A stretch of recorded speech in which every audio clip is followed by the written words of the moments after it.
ကိုကြောင့်ဘယ်သူမှဒုက္ခမရောက်စေခြင်းဘူးဆိုရင်ကိုချင်းသီလထိမ့်သိမ်းဆောက်ရှောက်ပါကိုချင်းသီလဆိုတာသူများဒုက္ခမပေးတဲ့အလုပ်ပဲနော်သူများဒုက္ခပေးတယ်ဆိုတာသိတယ်မဟုတ်လား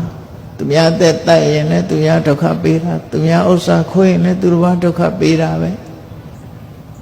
ကာမကိစ္စတွေမှာမှားမှားယွင်းလို့ရင်လည်းသူများဒုက္ခပေးတာပဲလေ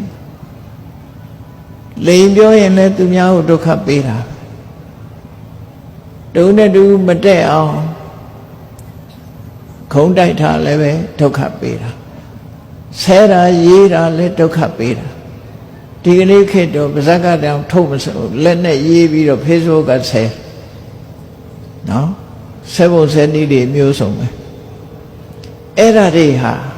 ကိုကျင့်သီလပျက်စီးခြင်းရဲ့အဓိပ္ပာယ်တွေပဲအဲ့ဒီလိုဟာတွေမရှိအောင်